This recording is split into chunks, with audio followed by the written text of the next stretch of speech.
Looks like it's 6:30. I will go ahead and call this meeting to order. We will start with the Pledge of Allegiance. I pledge allegiance to the flag of the United States of America and to the republic for which it stands, one nation, under God, indivisible, with liberty and justice for all. Brahman, please call the roll. Mr. Cross? Mr. Paulson? Here. Ms. Johnson? Here. Mr. Neff? Here. Ms. Frazier? Here. And Mr. Dagan. Present. You have a quorum. Thank you. Next item on the agenda is the approval of the agenda. Can I get a motion, please? Move to approve the agenda as presented. I'll second. All in favor, say aye. Aye. All opposed, say nay. Motion passes. Next item is the approval of the minutes, March 20th, 2024 regular meeting minutes. Can I get a motion, please? I'll make a motion to approve as is.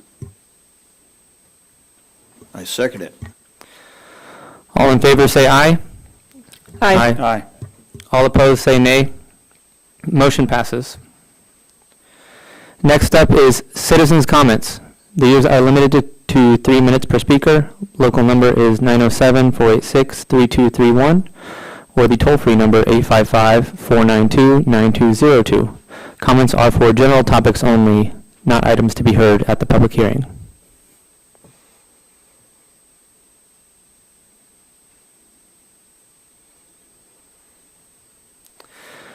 Seeing none, we will move on to the public hearing. First item on the agenda is Ordinance 2024-16, amendment to various chapters and sections of Kodiak Island Borough Code Title 17, zoning, which pertain to accessory dwelling units.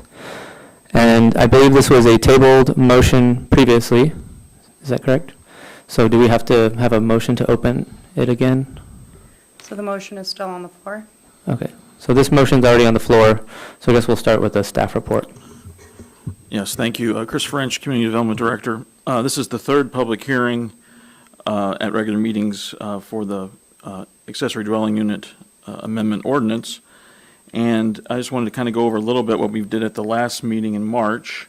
The commission did vote to amend the ordinance that was on the floor to remove the R2 zone from the ADU regulation.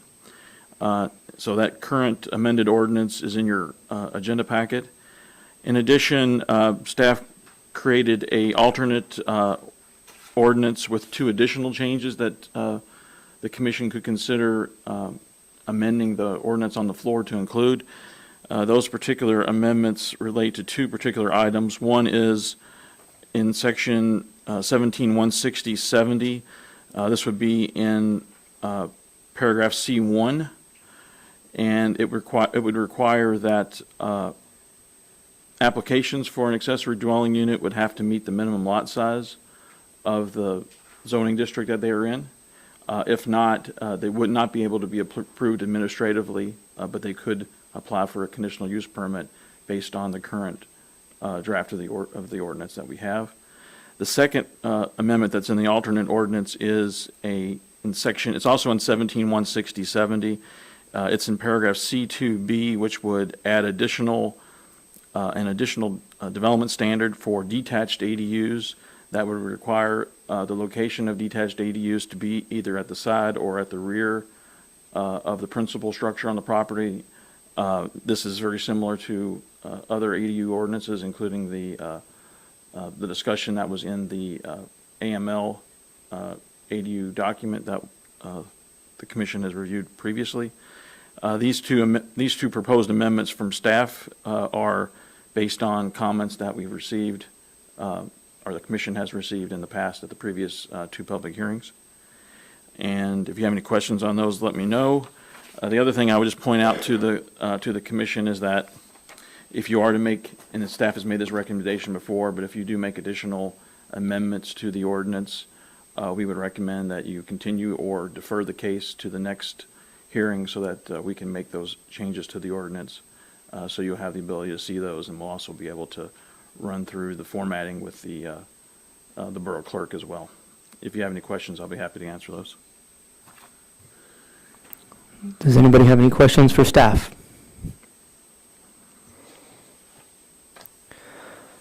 So minimum lot size, though, is that including the idea of like 10%? Doesn't include the 10%, that's a separate requirement, but it would be, so one of the comments we received at the last hearing was regarding what we call substandard lots or non-conforming lots for size. This provision would prevent those lots from applying for an ADU and getting them administratively approved. It would require, if they wanted to go forward, it would require the conditional use permit. One of the things I did do, another reason for recommending this change is I did have our GIS staff look at the two zones that were in question at the last meeting, the R1 and the RR1 zones.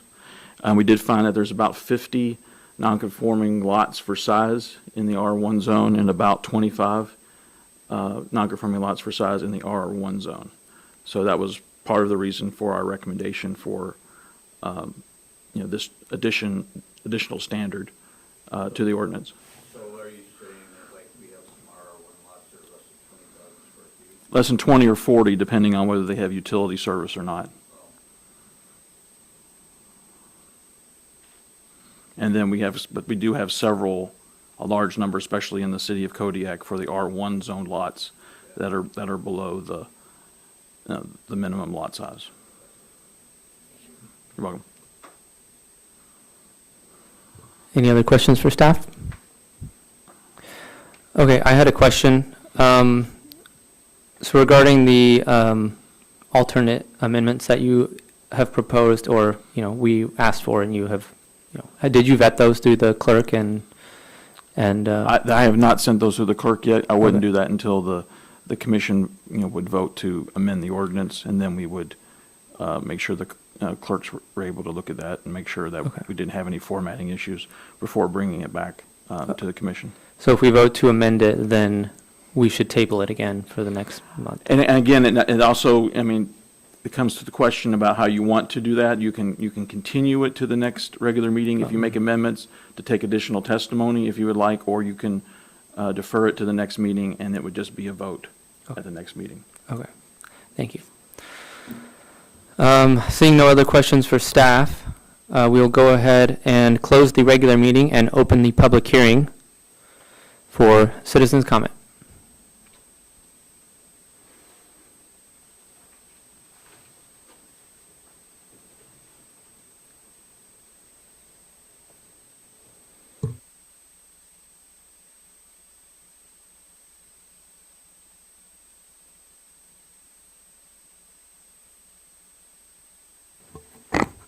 Good evening. My name is Scott Arndt. Couple of things. One, I'd bring to your attention that you could probably strike on line 165, 166, page 4 of 6. It's ADUs are not intended to circumvent the parking requirements for two-family dwelling units. This is related to the R2. And since we've taken the R2 off of there, it'd be best to just delete that also on there. I still have heartburn over not having the neighbors able to say something in some of the other districts. First, I'll go with the R1 zoning. I think that the newest R1 subdivision was natives of Kodiak at the end of Spruce Cape. That's zoned R1 because they had a bunch of people that wanted single-family homes on there. And I have a problem when this allows carte blanche. All those lots are legal, 7,200 square feet or larger in that subdivision. So there's no problem on the legal lot size. But I just have a problem where you don't have a say on what's going in your neighborhood when you buy your property and you look at what R1 is and what its intent is, and then you find out people can can add different things to it. On those there, if there's really a need and a desire, rezone the subdivision to R2. Meets all its qualifications on there. You have a bunch of property, I'm going to call it Kodiak subdivision, which is Sheraton and some of that basically the Kodiak subdivision was all R3. And you have anywhere from 8 plexes down to single-family homes. But you have a lot of single-family homes that were built on that. On the mixed use, but we know that it can happen there. We know that your neighbor can build a triplex. They can turn their house into a triplex. But in the other areas that don't know that, when you get into town where there's a lot of the smaller lots that were basically along the lines of the 5,000 square feet, 50 by 100 lots, there's a whole bunch of those. Some of them have been combined into 2 lots so they can, people wanted more room. But your parking requirements for 1 additional, 3 for the main and 1 for the additional dwelling unit is you're 1 inside and 2 outside. I kind of wonder have you talked to the city what the city feels about that on there? Because they have quite a problem through Aleutian Homes subdivision. Some of those lots in Aleutian Homes meet the 7,200 square foot. But a bunch of them don't too. So one of the intents of this is to think that you're going to spur a bunch of building, and you are not. I'm going to tell you that, just like it didn't happen when we created the ADU unit, additional dwelling unit ordinance to begin with. And the reason it didn't is because of the cost of construction. The cost of construction to meet the building inspection requirements is expensive. And that's why you're not seeing it. And you're not going to see it with this too. You're going to continue to see people modify existing and circumvent that part of the process. So we don't know until the assessor goes around.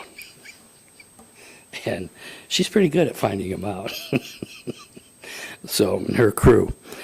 So that's part of the reason I have a problem with the basing the conditional use, eliminating the conditional use in the different zoning, in the R1 and the RR and the RR1. It's the increasing of the in the R1 from 575 square feet to 800 square feet. You know, right now, this week here, there's a duplex that's being, the occupancy permit is being, the building department is given. It's brand new, and the duplex, each of the 2 units is roughly 750 square feet. They're 2-bedroom units. So that's part of my problem with the larger square footage in the R1 district. I don't have a problem with the going from the 750 or 725 to the 800 in the rural residential or the rural residential 1 on there. It's just those smaller lots and what problems.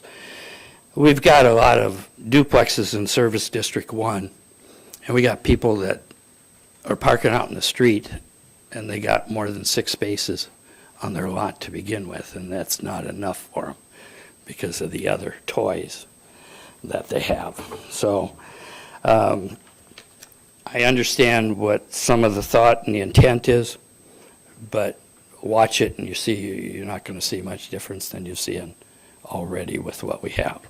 Thank you. Thank you, Mr. Hart. Is there any other comments on this agenda item?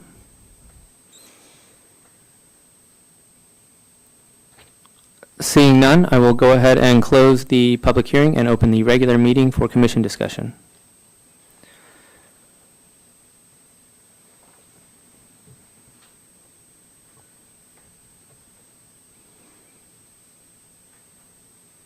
Go ahead, Sarah.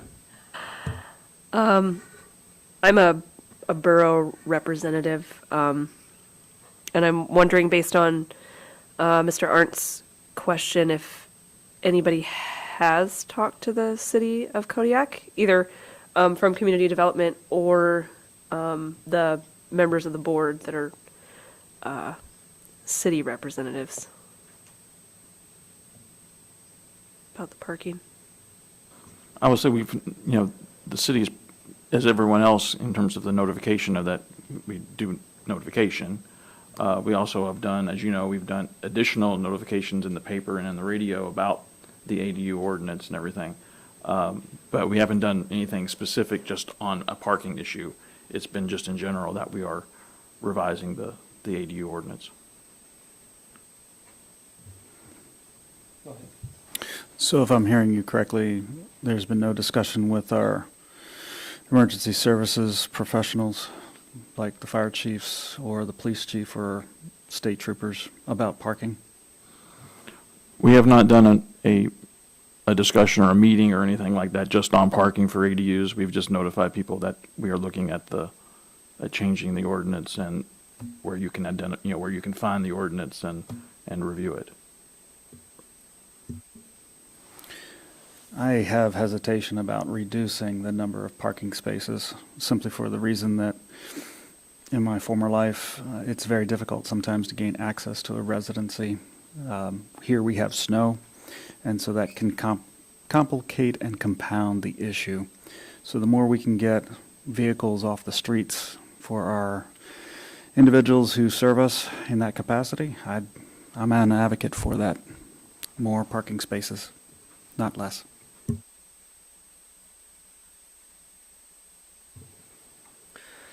Anybody else?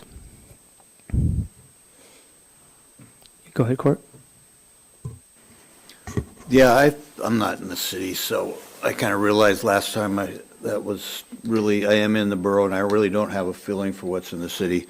But I do have a good feeling for what's in the borough. My neighbors, at least I think I do, maybe I don't. But the impression I've gotten talking to my neighbors on the RR1 type lots is I felt at first, it was like Mr. Arndt said, that it would really be a problem with a lot of people to have just somebody build a detached unit.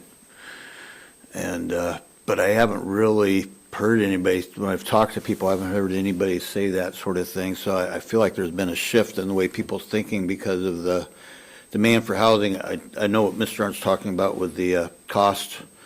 In a lot of situations, it definitely costs a lot more. But I think with detached, if you have a shop and then you have a apartment over the top, that's actually a very cost-effective thing of killing two birds with one stone. And I believe there's a lot of RR1 lots that would do well with that, would be suited, that a lot of people would like to do that. That could be a boost. I personally believe that in that way. So I still have a problem with the owner not being residing on the property. I like the old requirement of the owner being required. To me, it just, I see it as it's supposed to be a help for rentals, but also a help for people, individuals, to have extra income. That's another thing that's changed a lot over the years now. People are hurting more for income. So the idea of being able to rent something, if they could build a shop that they need with a rental atop it, or they could move into that and rent their previous old house that was too big for them anyways. As an old guy like me realizes could be a good option. It just seems like things are shifting, and we're not the same as we used to be in that way. So yeah, I guess I feel to go ahead and at this point I have changed my opinion. I did feel to maintain a conditional use for detached and R1, but I feel now that from talking to people that it would be okay to not have the requirement for the us to go oversee all that. It could just be a straight non-conditional use. But I do think the owner should be occupying it. But we should be doing this for our local residents, not for big companies to come in and invest. And not that big companies can't be a help or whatever. I'm not totally against that, but I just don't feel that's a positive option right at the point at this moment. I don't think that's what a lot of people want to see. I think they want to see, yeah, possibly they could have an apartment that gets some extra income and maybe move into this apartment, or I should say themselves. And I've talked a lot and I've gone over the same things. Let's see, was there something else I was thinking about? I think that pretty well covers the two things that I had, and I'm just speaking for R1. That's my feel. I really don't, I'm really out of touch with the city's stuff, so I don't feel like I'm one to speak up for that. That's all I got. Thanks. I guess I would like to get a sense for what the commission would like to do. We have a motion on the floor. You know, if there's no amendments or anything, I don't see any reason to delay. We would just do a roll call vote at that point. But it does sound like there is some desire to do some changes. I'm not exactly sure. So that's what I would like to hear from any of the other commissioners. And I guess I think I'm the only city representative here right now.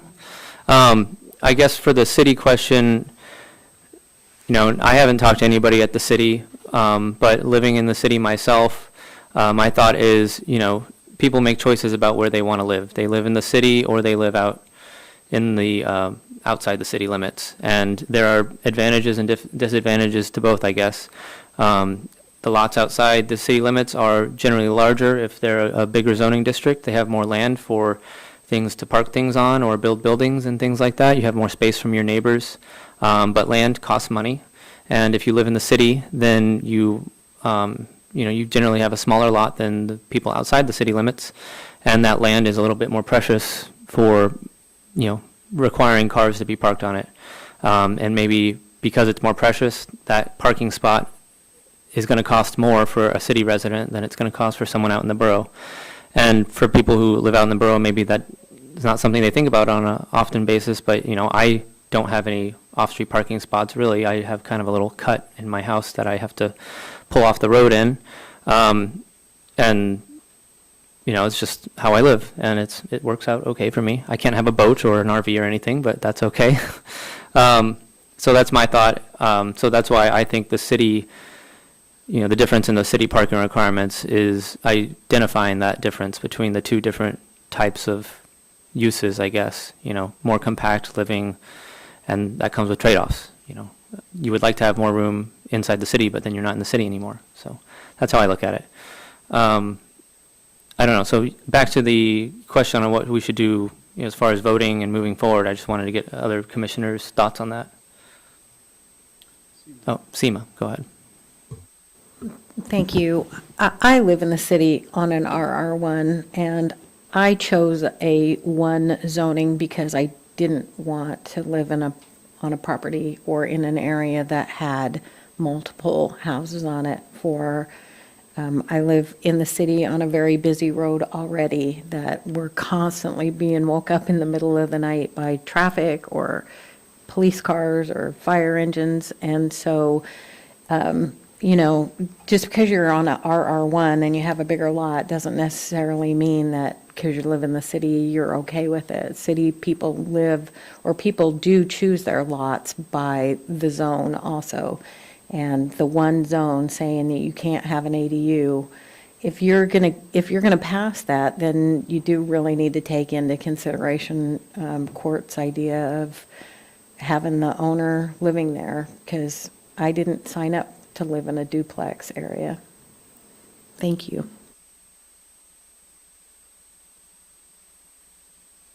Anybody else?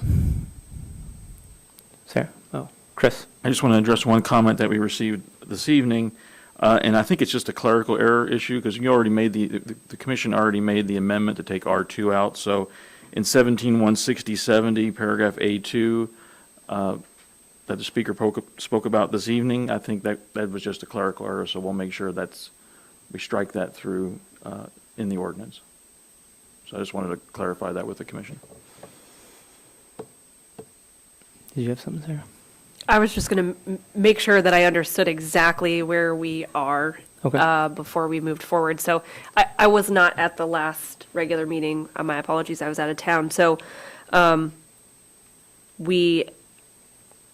body voted to remove R2 from the ordinance. So that was presented and that's the one in the packet tonight. So we've held an additional public hearing, and now we are deciding whether we are going to take a vote, whether we are going to have another public hearing next. So yeah, we're deciding, basically, we have a motion, and if there's no amendments, then there's no reason to just postpone for another public hearing. We've done that twice, I guess, already. I guess if there's anticipation of a big turnout or something, then that's something that we could do, but, we've gone through this, and it doesn't seem like anybody has any amendments they want to make. So, barring any other amendments, I guess we would just do a roll call vote, because I guess that's the next step. So we have this other draft in front of us, though, that addresses the area on the lot in which a detached ADU could be built.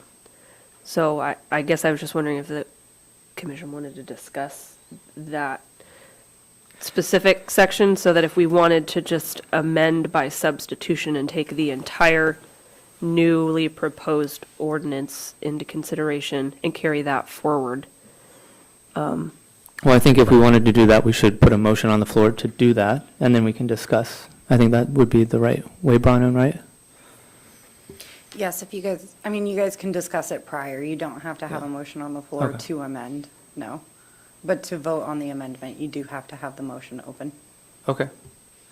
Well, yeah, if anybody has any, And I just point out, they're in that alternate ordinance, there are two amendments. The one about having to meet the minimum lot size of the zone that you're in for the ADU to be permitted administratively, and then also the one regarding location of detached ADUs in proximity to the principal structure, either to the side or the rear of it. So there are two amendments in that alternate ordinance.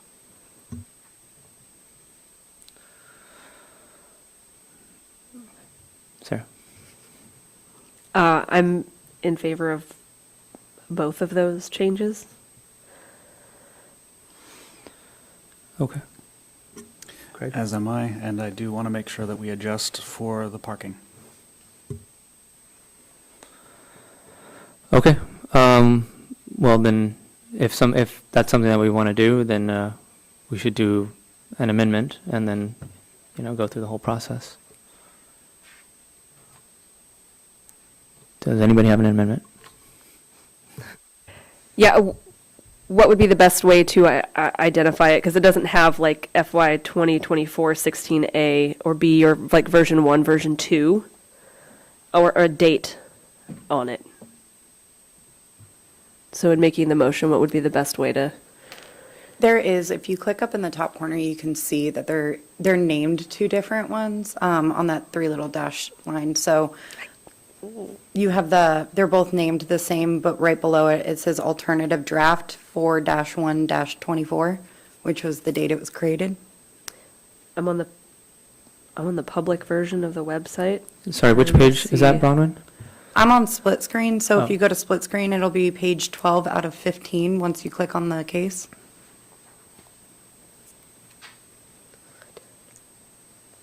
So the amended version from staff is the second one. The first one is as is. I'm sorry, the alternative draft from staff is the second one. The amended one is the first.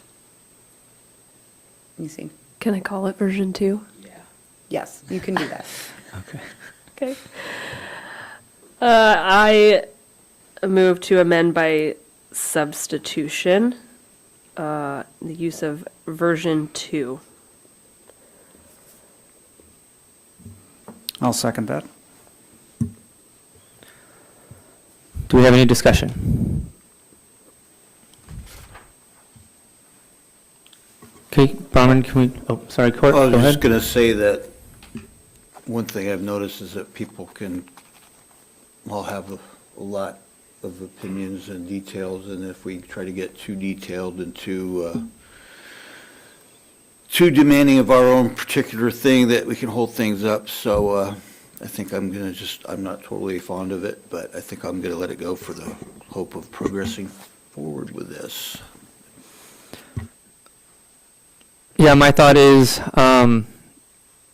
we've had this, the ADU, we've been working on this for several months, and, along with what Court said, we could go through this month after month and add amendments and get it just right how we want it, or we can, put it in place and see how it works, and if it doesn't work well, not that we're putting it in place, it goes to the borough, and, if they put it in place, then we can see how it works, and if we have complaints or we have issues we run into, we can always fix it. It's not a permanent thing, it's a living document. So I would vote no on substituting, but that's my thoughts. Anybody else before we vote? Bronwyn, roll call vote, please. Mr. Paulson? No. Ms. Frazier? Yes. Mr. Neff? Yes. Ms. Johnson? And this would be This- delaying. This vote would be delaying. No, this vote is to move forward substitute, with this? this vote is to substitute the amended version with version 2. I would vote yes. Is that what you're voting? Yes. Okay. Mr. Dagan? Yes. Motion, would anyone like to change their vote? Motion passes 4-1. Okay, so now we have substituted the new version for the old version. I guess the next step is to have it go to the clerk and the attorney. Is that correct? So the question would be whether I've heard some discussion about other possible amendments, so whether there is any other additional amendments that someone wants to make first. But yes, I would recommend that your newly amended ordinance would come back next month after we can run past with the clerk in terms of any issues with formatting and stuff like that. Certainly, if you add any more additional amendments, that certainly would be a good idea for us to do that. Now, the question would be for the commission, whether you want to continue to allow more testimony, or if you just want to defer and just do your vote next month. Okay, thank you. Yes, Court? I move to amend the present approved text to read that the owner must be a resident of the lot. That must be his primary residence. Yeah. Go And ahead. I would just suggest to Commissioner Neff that he could just say amend to keep the current owner requirement, because that text is already there. Oh, it is. And it's Oh, I strike thought we through. dropped that. So if you're going to Okay. want to keep it, you're just making sure, it's not strike through anymore. You're keeping that requirement. Oh, I apologize. Somehow I thought I read it to say the opposite. No, you did. He's saying that the way the ordinance currently reads is that's a provision that exists already, and what we have before us right now proposes that we strike it out, so all you're wanting to do is to get rid of the strikeout, to leave the language the way that Oh. it is in the code right now. Okay. So it's line 238, I believe, is on the second draft. Oh, the current draft we're working off of. Yep.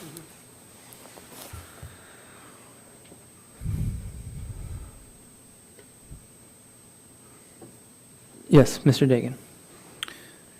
I move to, starting at line, Can we, hold on one second. Let's, yeah, so we have a motion on the floor that has not been seconded. Mr. Neff, I think, actually, Bronwyn, do you have a better idea of what we should do? You have to call for a second. If no one goes to second, then that's now off the table, and Okay. Dagan can move on to his new motion. Okay, so is there a second for Mr. Neff's motion? There's no second. Okay. So the motion fails due to lack of a second. So, Mr. Dagan. I make a motion, starting at line 220, regarding parking. What is B, that we remain with 6 instead of 4, and 3 instead of 1 within the city limits? Do I have a second?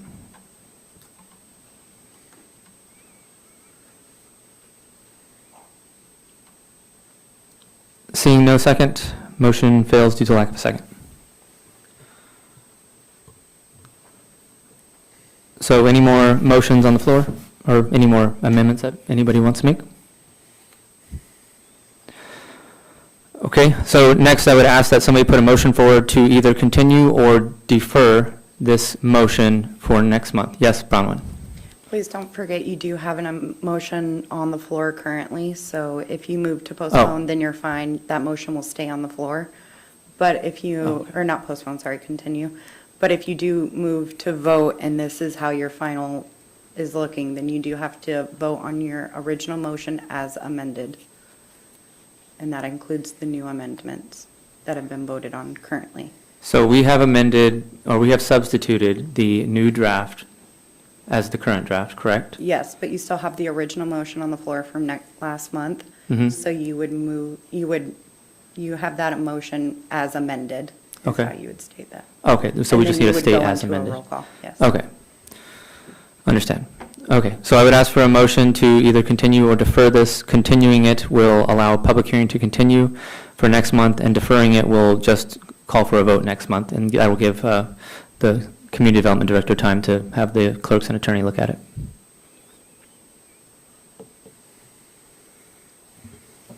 I will make a motion to defer the ordinance as amended to the next regular meeting. Do I have a second? I'll second.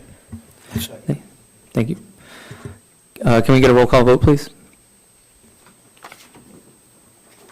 Ms. Frazier? Yes. Mr. Neff? Yes. Ms. Johnson? Yes. Mr. Paulson? Yes. And Mr. Dagan? Yes. Would anyone like to change their vote? Motion passes 5-0. Okay, so that agenda item is now closed out. We move on to the next case number 24-011. Applicant Young Kwang Kylie requests rezone from R2 two-family residential district to R3 multifamily residential district, common address 3201 Spruce Cape Road. Can I get a motion, please?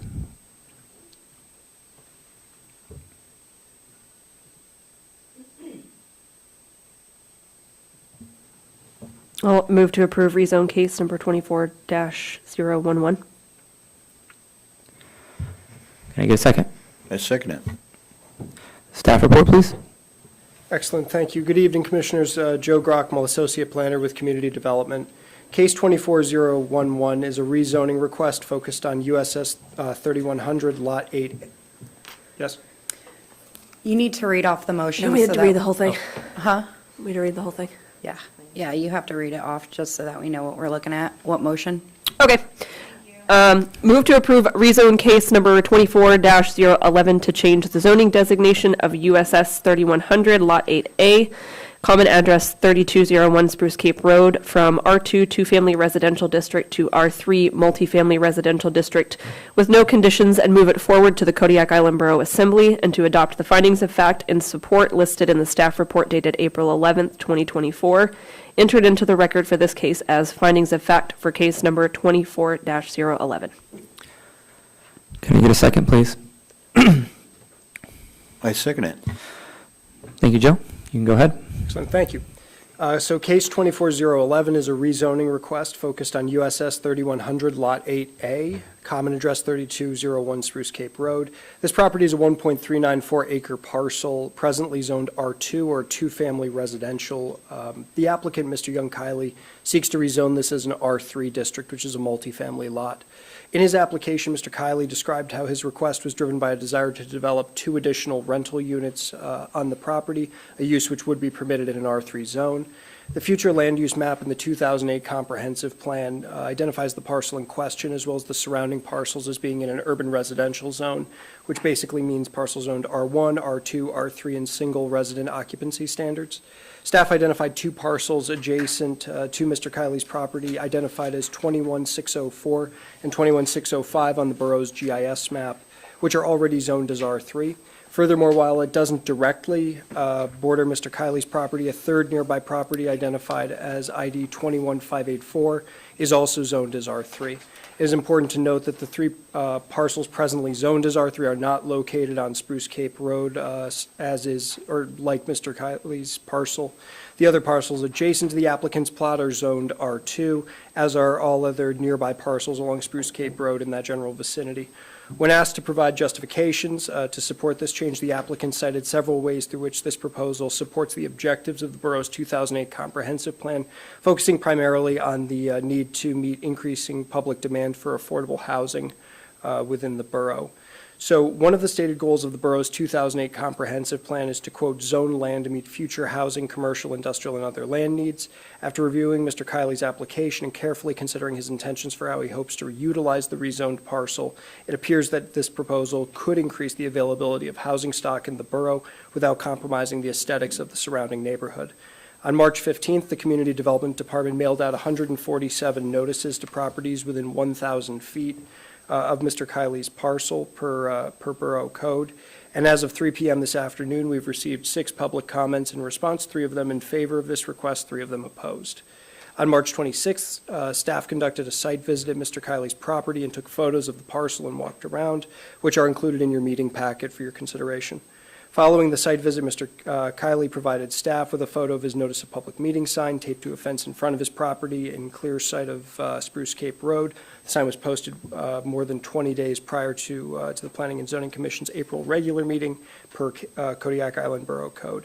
With these points in mind, staff would be remiss if we failed to share some of our potential concerns about this request. First, while the proposed rezone is compliant with the future land use standards set forth in the 2008 comprehensive plan, if Mr. Kiley's rezone should proceed, his property would be the only parcel zoned R3 along Spruce Cape Road from the municipal wastewater plant up to Spruce Cape. So the next closest R3 property along that road is located about a half a mile to the southwest. Secondly, while approval of Mr. Kiley's rezone application would permit him to develop 2 additional rental units as described in his initial application, it would also permit him to develop additional housing units beyond the 2 proposed, as long as his proposed plan was compliant with the development standards of an R3 zone. Third, while the applicant expresses the need for these additional units to address affordable housing needs in the borough, there are no restrictions in the zoning code that would keep these additional units from being used as short-term rentals or as a vacation home. While gathering information for this case, staff received a public comment stating that the applicant has 3 units at 3201 Spruce Cape Road. Staff investigated these claims and failed to find evidence supporting them, but noted that the applicant offers 1 short-term rental at the subject parcel. The applicant does own property nearby that is within the R3 zone that is used for short-term rentals. That property could be the property that was referenced or some confusion in the comment that staff received. Despite these points, after careful consideration of this case, staff recommends that Mr. Kiley's application be approved, albeit with careful consideration of the concerns highlighted previously. Findings in support and findings in opposition can be found in the staff report and in your packet. Mr. Kiley is in the gallery this evening and has indicated that he would be happy to address any questions that you may have, as of course are both Chris and I. So, thank you. Thank you, Joe. Does anybody have any questions for staff?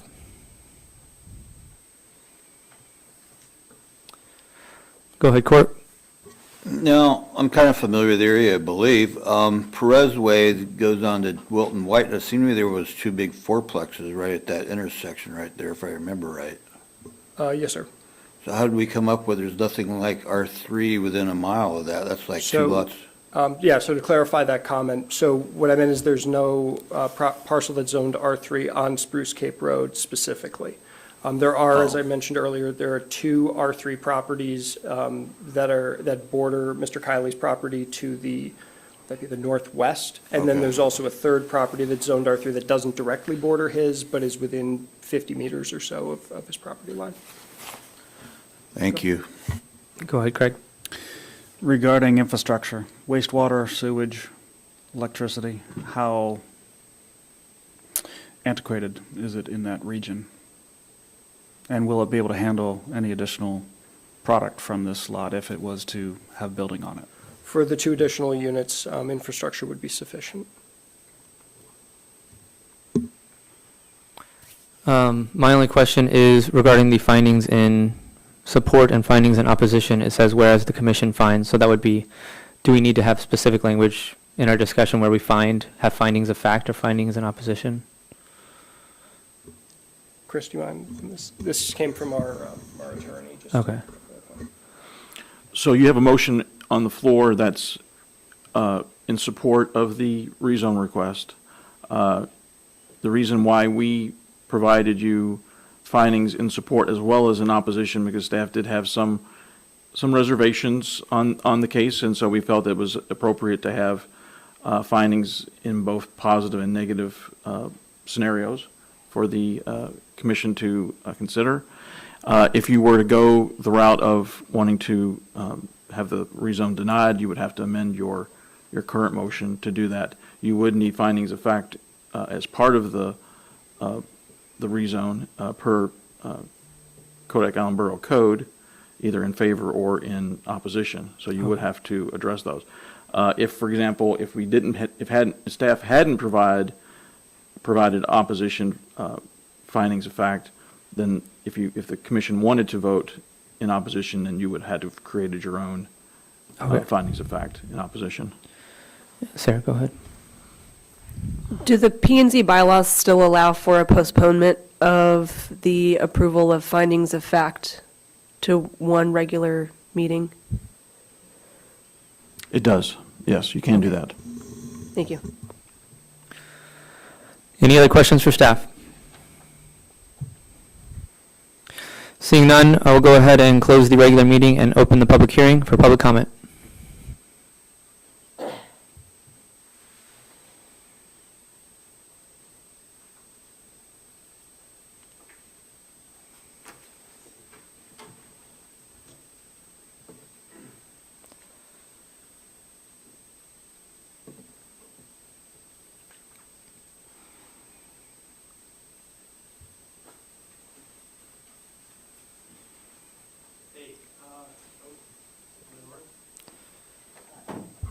Okay.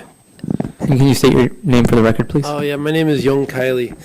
Our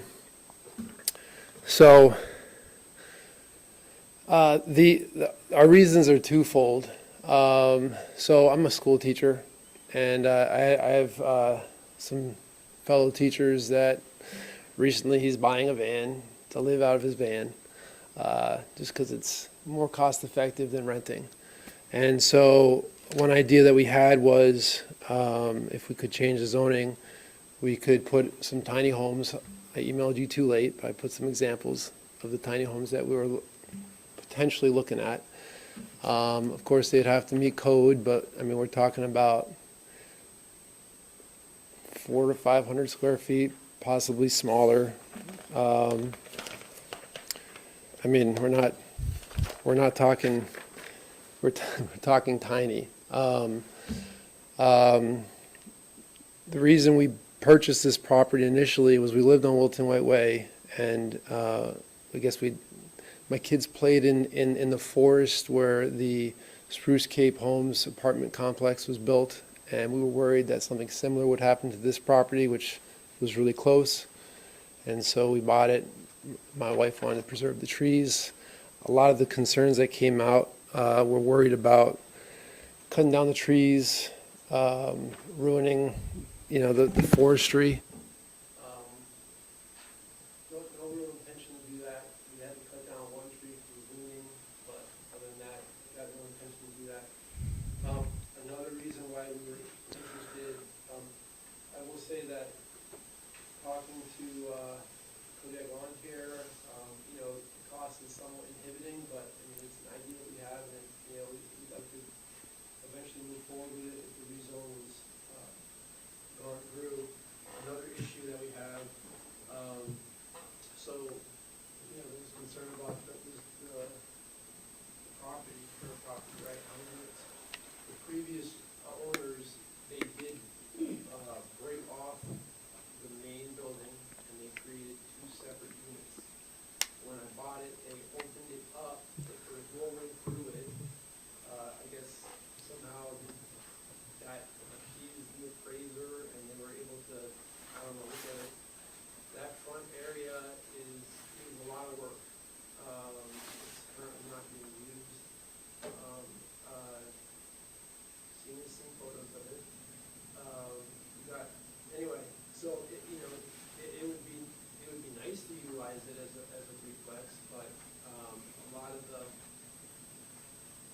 cost to get it to that is a little bit inhibiting, and if I can't recoup that somehow, anyway, so it's kind of twofold. And I have some remarks with some of the issues that you'd like me to go over them, or if you have any questions, I'm happy to answer what I can. Thank you, Mr. Kiley. What I would say is we should probably see if there's any more public comments, and then if you stay in the audience, we could ask you questions once we make sure everyone's heard. Does that sound good?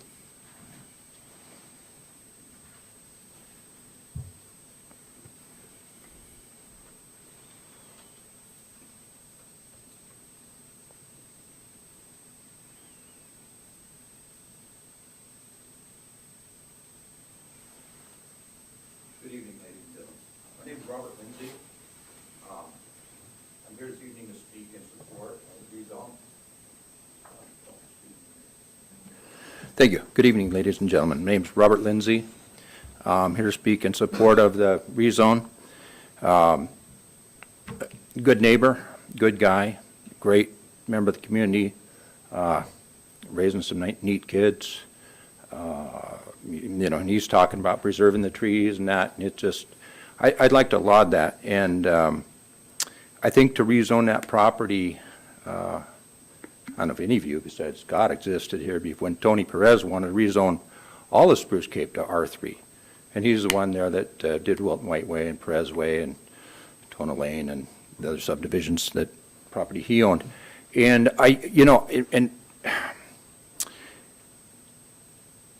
ladies and gentlemen, we face a really critical time in this community, and I'm sure everyone's aware. I mean, fisheries are going to be up. It's rough. It's only going to get worse, and you're going to run out of room to raise taxes, and whether that's through assessments or mill rate, that's going to hit a brick wall. City sales tax is already at its limit, and but the one bright spot in this island is the hospitality industry. I mean, there's some big people, and there's some nice Gulfstreams parked out of the airport. I mean, you can't get around it. This is a destination. And I'm a fan of tiny homes. I see the pros and cons. I've thought about tiny homes that I can understand from people that are heavily invested in property in Kodiak, that tiny homes aren't a movement. They really aren't great supportive. But I think in the ADU unit is a great idea, and I like that it gives people freedom, and I still like that for the most part, that the borough investigates by complaint, and I think that's a good way to run things. It's a good neighbor policy. And but I think the R3 is something that needs to be looked at again in the fashion in which R3 is intended. I don't know if you noticed, but you're not going to get any major density developments once you go around the corner past Abercrombie Island Lake, because how are you going to put these utilities through solid rock? I mean, we don't have the money for that. And you're looking at, Buskin Beach, there's some prime property, but again, the same issues, and that's a long time down the road. I've looked at this, and I'm sitting on one of the bigger properties that still exist on the east side, where we got the ocean, we got the sunshine, we got the utilities, we got the proximity to town, and we're still a half a dozen big lots. He's one of them. And sorry to say, I'm getting gray and I'm getting old. I'm not going to be around forever. And my house is the house I grew up in. And Court knows my dad. Anyway, I'm greatly in favor of the R3 in general, and I would like to speak to some of the potentials R3 has specifically to the Spruce Cape area in a higher density, but a way higher scale than what we're looking at right now. High-end VRBOs. Thanks, sir. Any other public comments?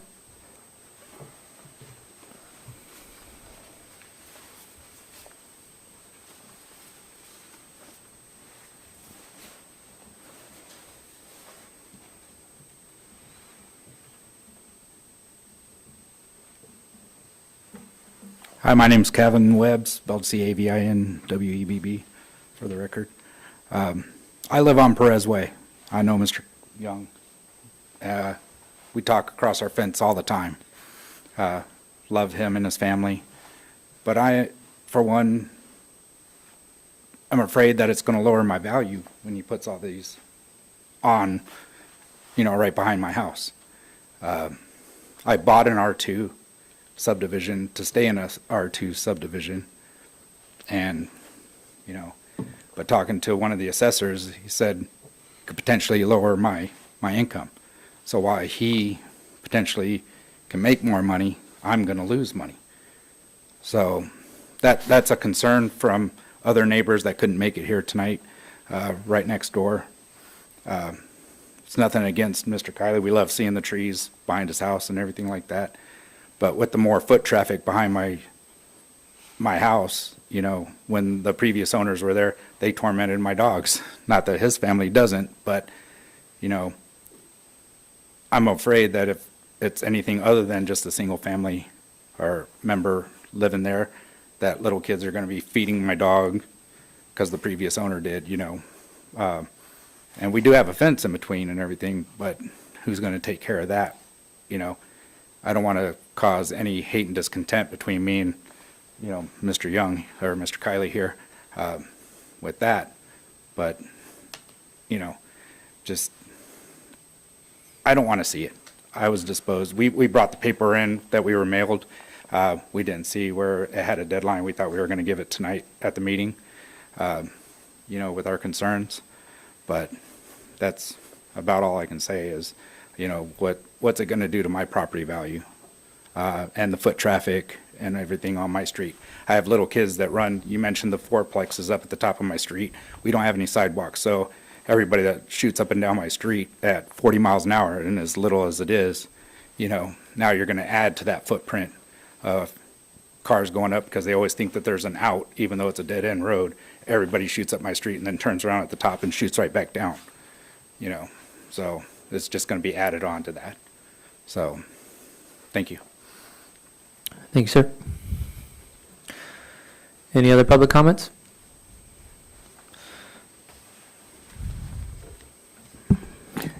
Good evening, Scott. My name is Scott Arndt. I got a quick question. I'm trying to remember, in the R3 zoning, how many square feet of land per unit is it? And the other question is, what is the square footage of this lot? So in R3 zones, it depends on the number of units, but let's say it was, you know, one unit, it's 7,200 square feet. No, that's not correct. In R3, it's like every 2,000 square feet, you can get a unit in. So in R3, if I'm not mistaken, that's why I'm asking, 8,000 square foot lot, you can get 4 units in. So, so it's 2,000 in R3. Okay, so you could take 1,200 square feet on there, multiple units on there. What's the square footage of that lot?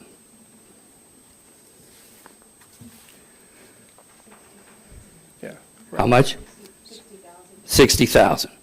So you can get 40 to 50 units on there, is what it amounts to. So no, I'm not in favor of rezoning at R3. By redrawn lines, you can get 3 R2 lots.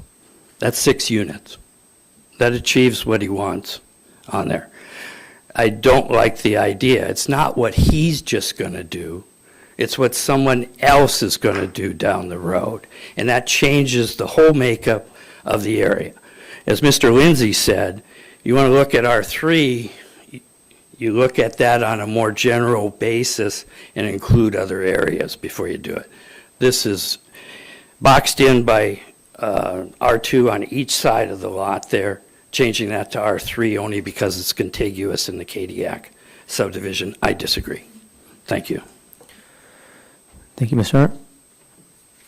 Any other public comments? And Mr. Kiley, I believe some commissioners had questions for you, if you wouldn't mind coming up.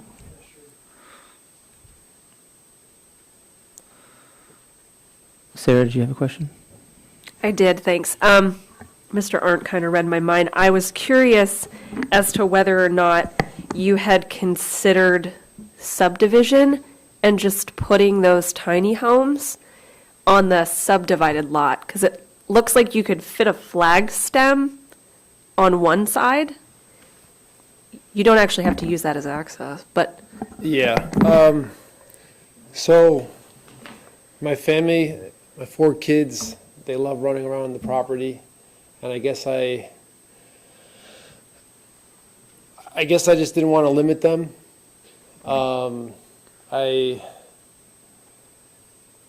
I'm not that eager to put like big property, I mean, I haven't really, I don't really like the idea of subdividing a lot. I could, I probably stop living there. But, yeah. So a comment about, can I add something? Okay, a comment about affecting property values. So, you know, we lived on Wilton White Way.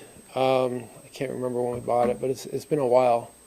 And since that time, you know, we saw the Spruce Cape homes get put up, and, you know, we're concerned about property values.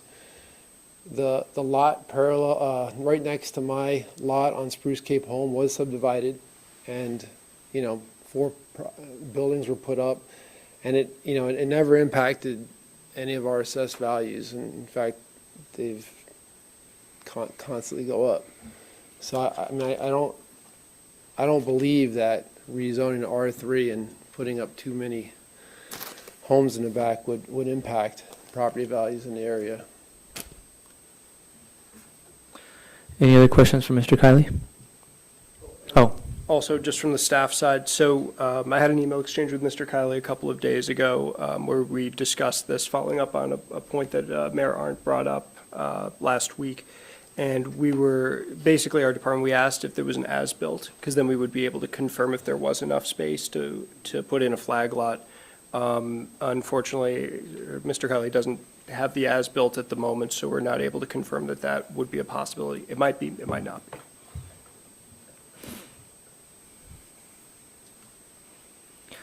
okay. Thank you, Mr. Kiley. Seeing no other public comments, go ahead and close the public hearing and open the regular meeting for commission discussion. Go ahead, Court. Did we approve that ordinance that was going to allow special limitations in certain cases? Like this one, possibly, we could throw in some special limitations if it was approved? I can't remember. So, yeah, that has not been sent That forward. hasn't been and sent forward yet. For a public hearing yet, so you haven't even had a public hearing on that as Okay. well.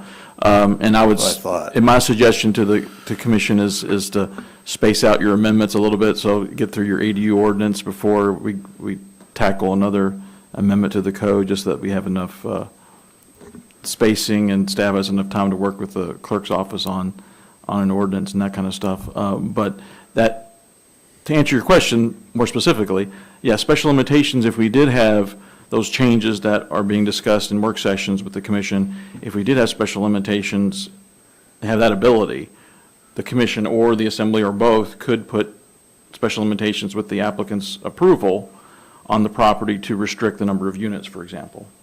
It could do other things as well, but in this case, we're talking about number of units. It could restrict the number of units to say no more than 4 or whatever the total number would be on the property. You know, that could be done if we had that Yeah, ordinance. That's what I thought. Of course, we don't have that now. So right Right, now, you okay. wouldn't be able to do it.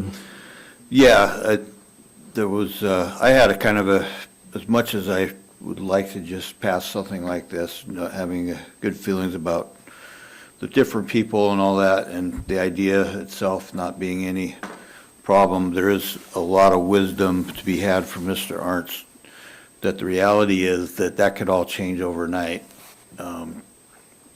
It's tragedy in his family. You have to move for whatever reason or something, and it's not what he would do to the law, as he said, but that would be pretty drastic, having many units there for anybody, that extreme difference. So I would probably move to well, anyways, I feel I might want to move to postpone this so we can get some kind of guarantee with that for the neighbors that it wouldn't be turned into a major development somehow. So that's my only misgivings about it myself. Thanks. Go ahead, Craig. Right off the bat, I'm kind of in a no posture. And so I kind of like the idea of postponing so I can kind of mull it over and think about it. And the reason for my no would be that we are creating a loophole to which is beyond our scope and visibility at the moment. And so I would not want this to be something that's abused in the future. So I'm inclined to postpone, but I am definitely leaning towards a no.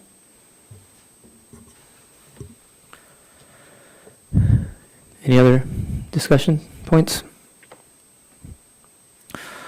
My only thoughts were, talking about it's a 60,000 square foot lot. I think the minimum they set up there was 1,200 square feet per unit for anything greater than an 8-plex. That does not include the parking requirements that would be involved in having that many units, which you would basically have to pave the entire lot if you wanted to have that many units on there. So I'm not really concerned about that, just due to the amount of parking that would be required. I don't think it would be physically possible to put that such high number. So I just wanted to address that. I guess I would ask, go ahead, Seema. Sorry, looking at Mr. Kiley's question and answers, he was doing this to create more housing. But if you listen to what Mr. Lindsay says, he's interested in doing upscale VRBOs, which is short-term rentals, not housing or affordable housing. And also that Mr. Kiley does have another property that he runs 3 short-term rentals in his 4 units that he's on 2 properties.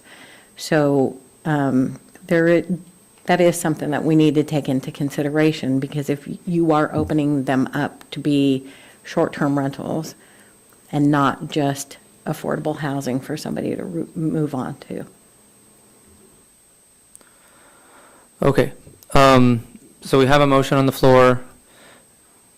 I've heard various people are wanting to postpone. I would need a motion to do that. Otherwise, we proceed to a roll call vote. I guess my only question for staff is, if we only have 5 people here today and we need 4 votes to pass anything, if we have 2 and 3, what happens at that point? Go ahead, Bronwyn. Do you remember how we did with the Adams case, the variance, a couple months back? Yeah, we had to We brought it reverse it. We had to, wait, sorry? So how we brought that case back onto the table, that would be the same thing. It would continue until you have a definite. Until we could get 4 votes, one way or the other? Yes, one way or the other. Okay. I guess, yeah, that would not be an issue if we had 7 people here, but yeah. Go ahead, Sarah. If we were voting to postpone, what would we be postponing for? What are we waiting for?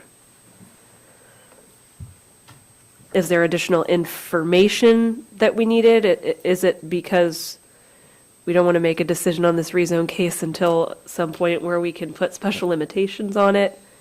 I don't want to postpone it just to postpone it.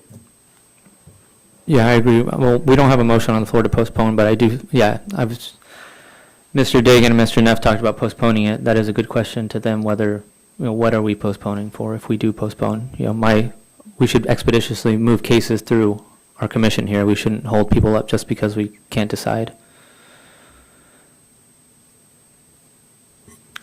To answer that, the slow is smooth, smooth is fast comes to mind.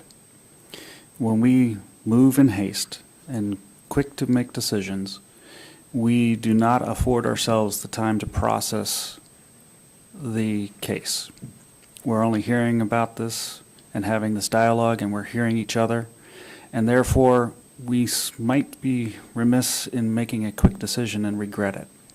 So to postpone is to give us that time and space to make a decision that is weighted with the knowledge and information that we have available. That would be my reason for postponing. Go ahead, Court. Yeah, the information I got, I would vote no right now because of what Mr. Arndt's, his information of potential for, I can't remember how many units, but it was a lot of units could be put on that lot with the zoning has changed, and that isn't something that Mr. Kiley's planning on doing, but we do have to think about other people. The situation could change for whatever reason. And so, until I hear some hard numbers on what really could be developed, if we, we're not what Mr. Kiley wants to do, but what is going to happen if Mr. Kiley suddenly had to sell that property, what would happen? And there's plenty of developers that are ready to do a major development right on there.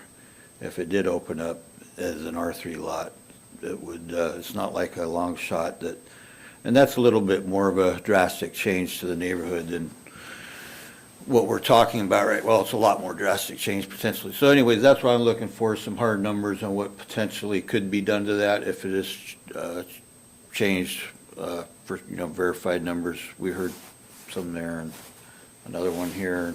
So anyways. So am I hearing that you want us to look at what the parking requirement would be, for example, for multiple units, factoring in setbacks, maximum building heights?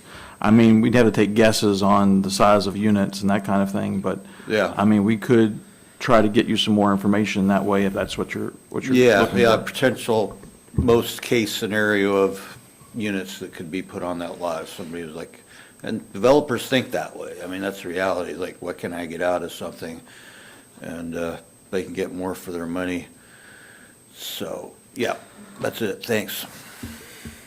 So I guess I plan to bring this to a roll call vote tonight on barring a further motion, just because I feel like that's what we owe the applicant. And my thoughts on, the process is a good case to be made that you could subdivide the lot into 3 R2 lots, and it would be more, then it would just be a sea of R2 lots within another sea of R2 lots, and that's how I see it. And, when you have that different colored lot in the middle of a sea of other colored lots, I guess that's how I look at it. I guess if anybody doesn't have anything else, okay. Bronwyn, can you do a roll call vote, please? Mr. Neff? You're voting on the motion to approve the rezone case as is? No. Ms. Johnson? No.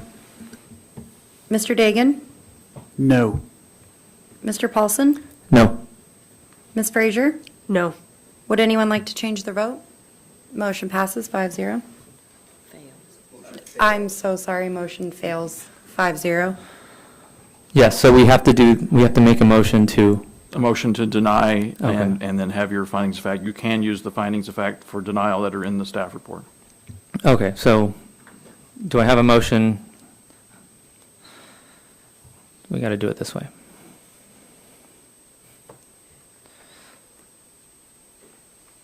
I do have the motion to deny up there. I'll move to deny rezone case number 24-011 to change the zoning designation of USS 3100 Lot 8A, common address 3201 Spruce Cape Road, from R2 two-family residential district to R3 multifamily residential district, and to adopt the findings of fact in opposition listed in the staff report dated April 11th, 2024, entered into the record for this case as findings of fact for case number 24-011. Do I have a second?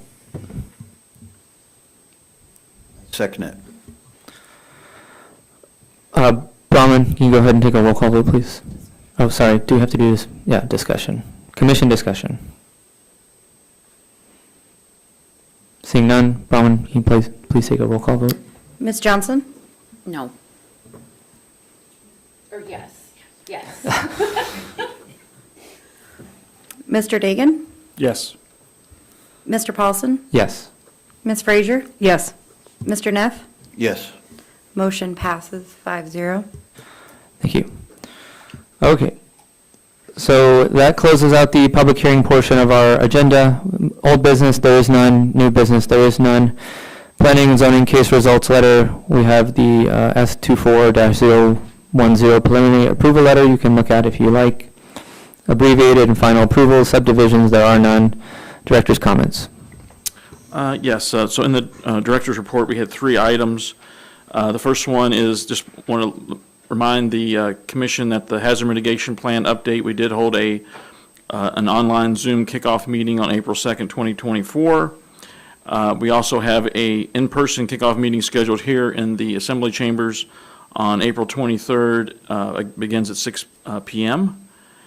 And then second item was the Plan 2045 website, which is the name of the new comprehensive plan process. There is a website that's been created for that on the borough's website, and that's listed here in your director's report.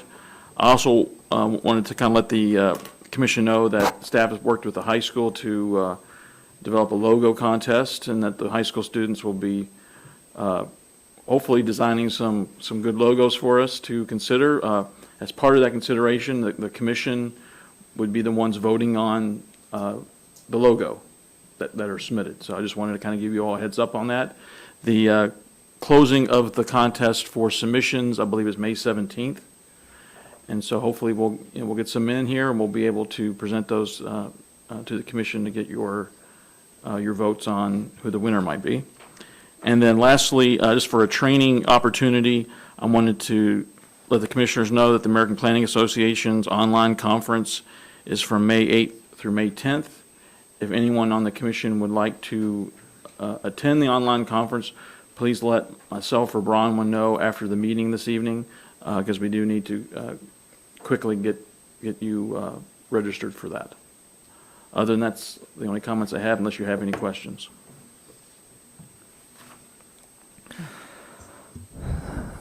Moving on to citizens' comments, limited 3 minutes per speaker for general topics only. Phone number is 907-486-3231. Toll-free number 855-492-9202.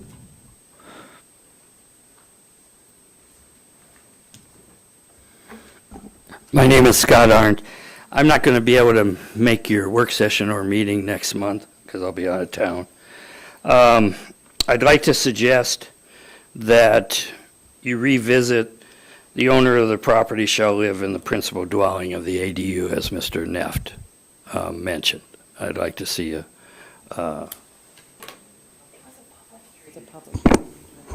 This is for topics of general, not for public hearing.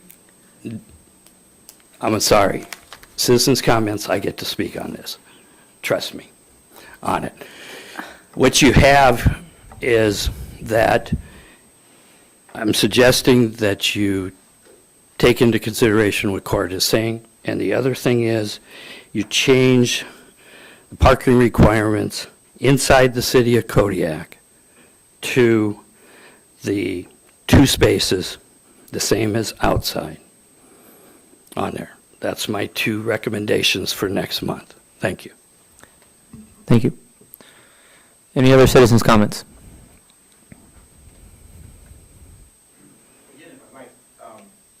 Sorry, sir, can you state your name for the record as well? Robert Lindsay. Yeah, just speaking to them in that general tenor, and again, to start thinking about it, and I've got a pretty long history here. And one of the thriving little segments of this community is VRBOs. And I don't want to step on anybody's toes, but I would like to see that continue. And there's some issues with the VRBO conforming to code. And I don't know how to canvass that and bring that into conformity. And but the reality is there's some real money on the table. And in the community, we need to all look at this together. And the reason I look at it, and I'm not out to destroy the nature of Spruce Cape, it's a wonderful place, but compared to what it was when I was a kid going, it's a concrete jungle. I mean, everything out there. Nothing existed. I mean, there was nothing, I mean, there was a little bit of a Navy base, a few guys hanging out there, trails through the woods. We took off and played in the woods for, all day. And But it's just not that way. And we're having a lot of, there's going to be some turnover of some large lots, waterfront lots, that could really be something really cool. And I don't know what the younger group that's taking over these lots is going to be. But single-family homes are great, and duplexes are great, and 8-plex is where they are. Good fit. I mean, it all fits in the community.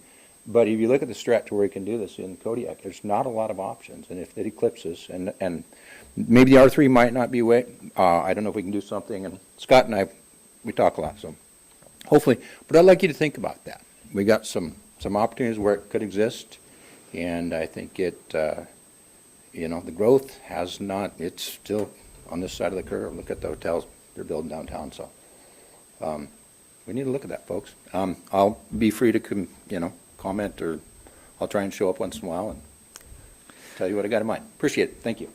Thank you, sir. Any other citizens' comments? Seeing no other comments, we'll move on to commissioners' comments. We'll start with Mr. Court. Yeah, I appreciate what Mr. Lindsay shared.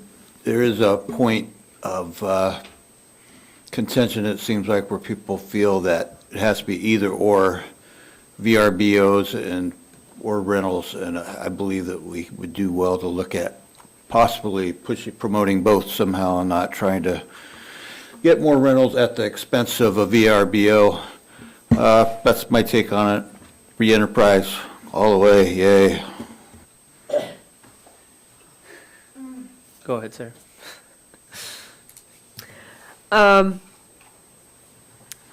Not planning and zoning development, but I am going to put in a plug that the city and the City Ports and Harbors Advisory Board, since we're looking to the future here, is starting the design process for St. Herman Harbor.